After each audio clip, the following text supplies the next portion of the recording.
everybody. We're back here in the Lions Den with Coach Taylor. I'm going to talk about our game against Johnson City last week and our game in the future with here with Flatonia. And this to be Thursday morning. Y'all see this, and that afternoon we'll be playing Flatonia. So we'll see how that goes. Last Friday, we had a great game. Kind of a slow start, but then it just turned it on, and it seemed like everything just started clicking and going like you wanted it to. And it seems like a lot of players stepped up last week during the game. That was definitely a tough one. We struggled for quite a bit, and most people know we didn't have everybody for practice all week, and so it was kind of each day was different as far as who we had in practice and what we were doing, and so that made it pretty tough early on, especially the first half. I think everybody could tell. We had a lot of just mishaps, handoffs, things like that were going on that I attribute to just a lot of kids not being able to practice that whole week or whatever the case was. And, we were able to pull it out. And the second half, we kind of got into a little bit more of a rhythm. But that was definitely a tough matchup. And, we went through a lot of adversity that game. Just over and over things just kept happening, whether it was, a penalty after a big play, or fumble, or just bad snap, just things like that. We had a lot of adversity we had to overcome, and the kids did a good job doing it and taking care of it, and they kept fighting like they always do. Yeah, and one thing I noticed, the other team had some big defensive linemen. Those two boys right there in the middle. One was 5'10", 264, or 234, and one was 264. And, man, our guys handled them pretty good. We ran it up the middle a couple of times, got some big gains off that. And, it was cool to see our guys they were at the start, it seemed like they're kind of shocked maybe the first series. But then after that, it's like, they manhandled them, and we went every which way we wanted to. Right, they did a good job. Those were some big boys, and, they used them on offense quite a bit too, blocking backs and stuff. And I just think, typically, and this is something we talk about every week, is when we come out, it kind of takes a few plays for us to catch up to varsity speed, because you go all week going against the JV scout team, things like that, and the speed is just way different. And so I think early on, too, is, we hadn't quite caught up to just varsity speed yet, but they did a good job. The line did a good job blocking after those first series or two, and, after they figured out what was going on and what they were trying to do, and, they were – I think everybody knows kind of we're going to toss the ball out to Joe Derrick and try to get him on the edge. And so they were playing that pretty good early on. And we just kept feeding them, kept running the ball. And, eventually those lanes are going to be created and, our guys can make plays. And, Joe Derrick did awesome running the ball. At first, yeah, like you said, it took them a little while to catch up to speed and stuff. But once they got on it, I seen a lot of plays like – because there were some bigger guys, so I was watching our guys, and you see, once they caught up, it was incredible how big these guys were, and our guys just held them off. And you'd see them block, and I was watching some of the plays, and we were manhandling those guys, and then their receiver, he's big guy, and Lane was on him, and it was awesome because Lane can time that jump just right to when the ball gets there. That guy was a foot taller than Lane, and Lane was fast enough to be on him the whole time and knock down the ball. There's a couple of times where they threw it to him, like one back-to-back, and both times Lane knocked him down. And it was awesome to see that. He's got the speed. Right. He's really good at timing things. And that showed right there because I was telling Ruben, I was like, right here we're going to see, if this guy's going to go deep on Lane. And the first thing they did was go deep to him, and Lane knocked it down. Right. If you're, you're an offensive coach, you got a 6'4" receiver, and you see that Lane is covering him, I think you're going to throw it up to him, see what he can do.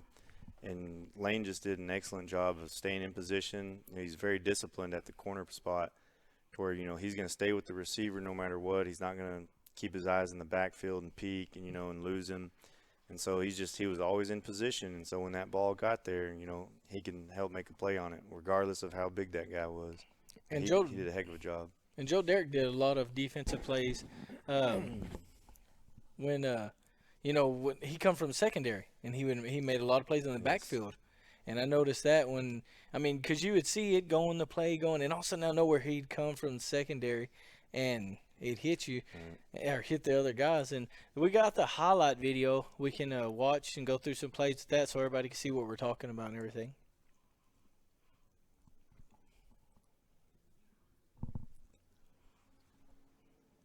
And Jesse did an awesome job passing also. And this was a huge play. I mean, we're backed up deep. You know, it's third down. This is another big catch by Logan Fay, who's really come on for us, the tight end position. And I thought that was about to be the only touchdown of the game. We go in our wishbone package, just trying to get to the edge, give it to our best players, and let them make plays.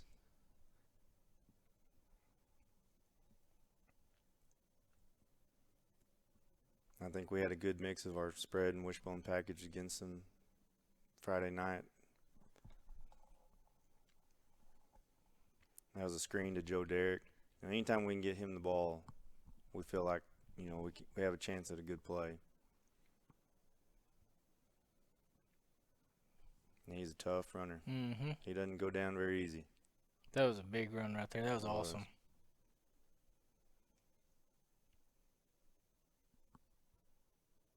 And he's done an excellent job stepping in for Popo.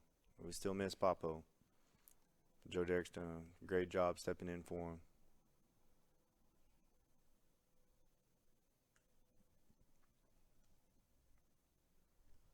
And this was a heck of a job by Jesse. He does, something about him is I feel like he's going to get sacked just about every time he drops back, and he almost never does. He was able to get a good ball off to Marco here. That was a good play by both of them.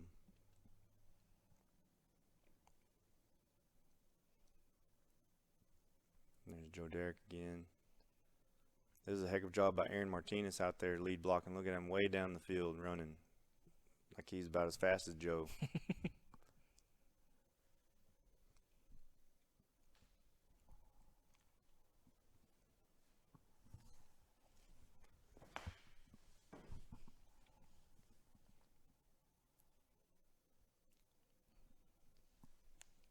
Jesse Vega, he's a player of the game. He had some great passes, and I liked his touch. That one where he was rolling out to the right there.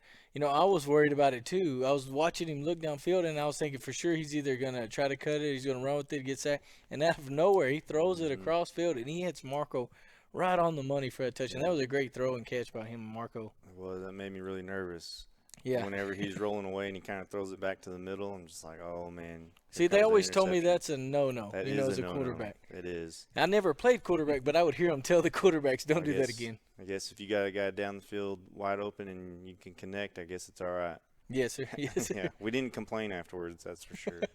Yeah, and like you said, the offensive line, seeing people do stuff like that, that's the kind of stuff that you see right there that, when you see him running downfield like that, just staying with people. I've seen a lot of that, and Joe Derrick seems like he can find the hole about anywhere. I mean, when he runs, he doesn't stop either. I mean, if he's running, there's just a little crease, he's going to hit him, but when he hits it hard. And it's real hard. It seems like it's real hard for people to tackle him. He's high-stepping when they're behind him. They kind of, that's what they tell me if somebody trying to grab your feet behind, to high-step. And it seemed like that night he had everything going his way. Him and Jesse they were getting after it. He's one of the hardest working kids that we have out there. I mean, his work ethic is very impressive, and it was during the summer, and of course all during football. He's 100% every day at practice, and that's something you never can question is his work ethic, and it's just really showing that we're able to get him the ball more than when he was at receiver, and I think it's just really important for our team that we keep feeding him the ball and let him make plays. And, he's a really tough kid. I noticed on the defense, it seems like anybody that has a passing game, they go away from it when they play us. When we played Johnson City, they did the same thing. And I'm trying to think, a couple weeks back we had them as a team we beat. We scored 55 points on. They started passing at the end. Harper, yes.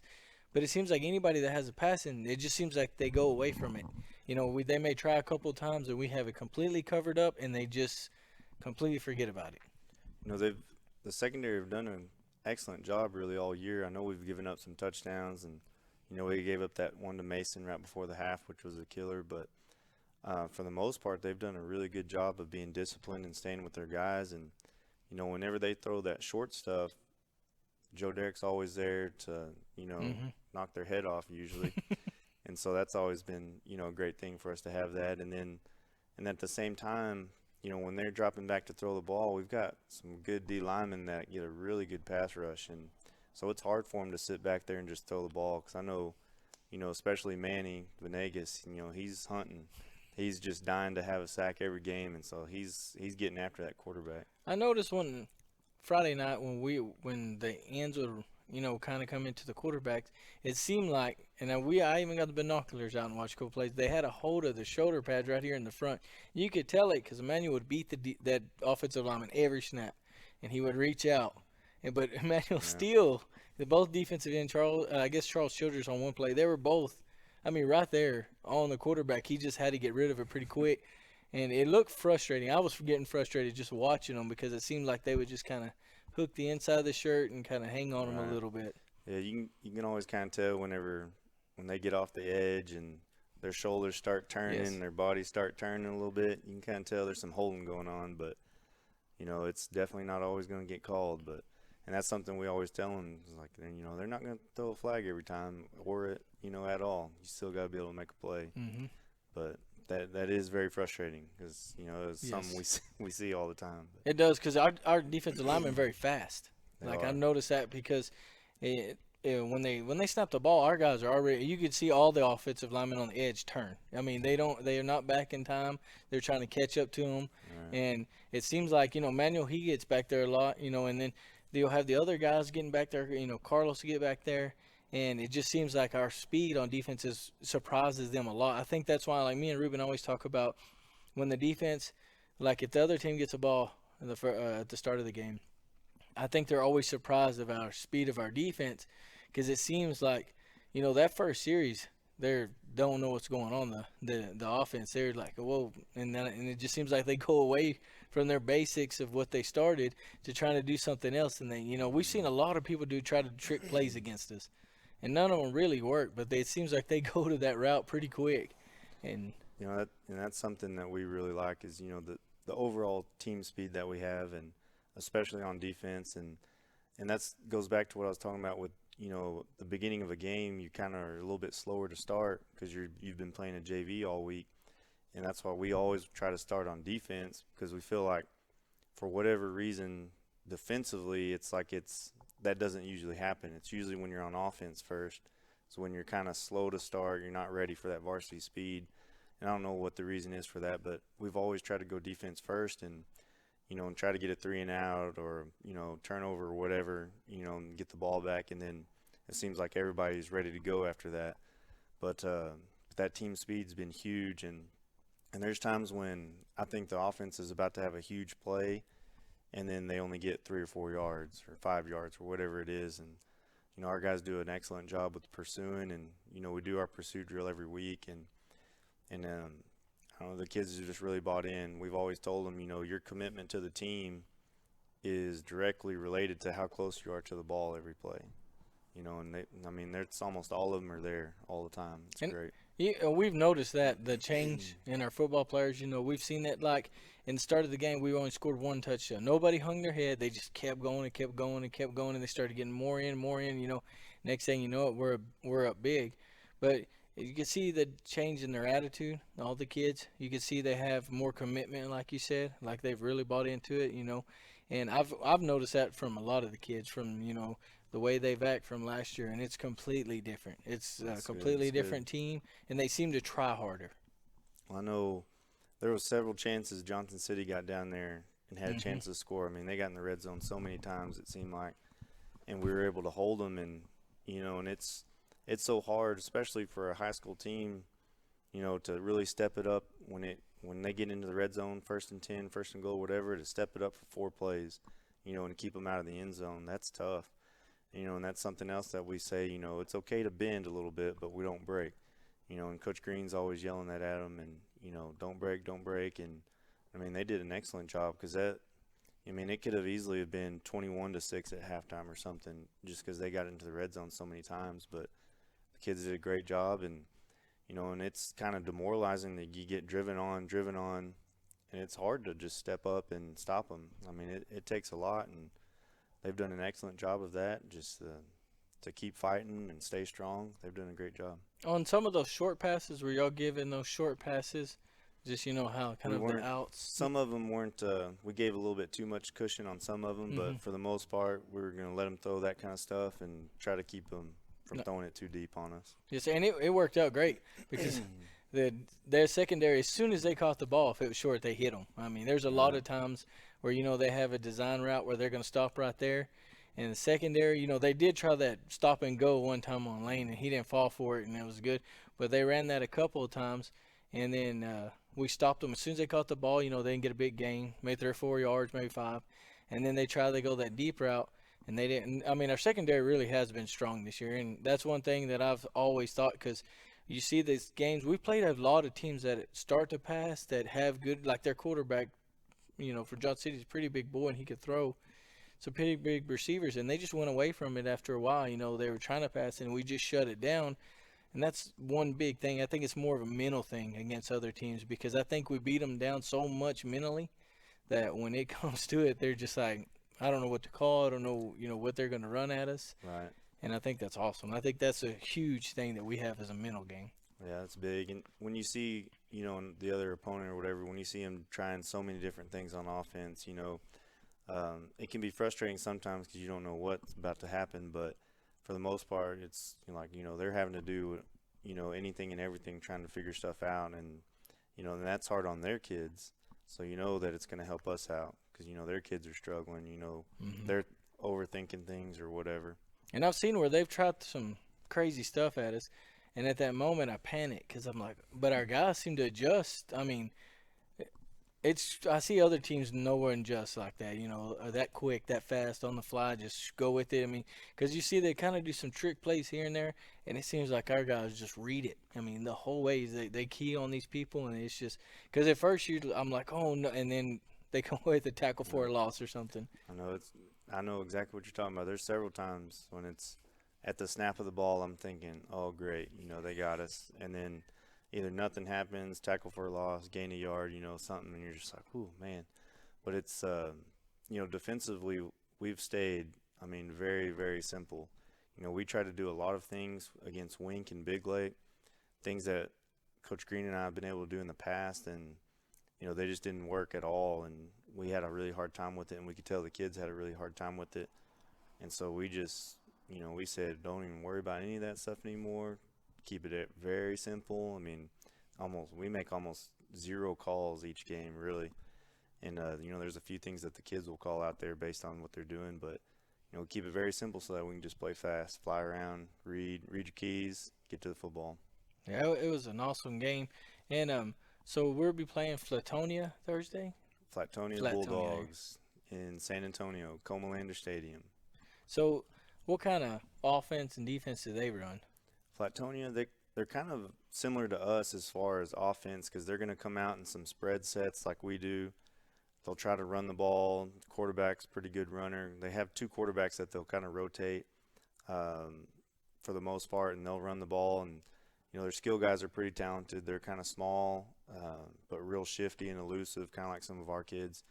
But they'll come out in those spread sets, run the ball some. They'll try to throw it a little bit, and then they'll get under center, and they'll have like a little split back set, and they'll run the toss and ISO, kind of similar to what we're doing out of our wishbone package. And so they look pretty similar to us. I think their O-line's really good. I think they get off the ball really well.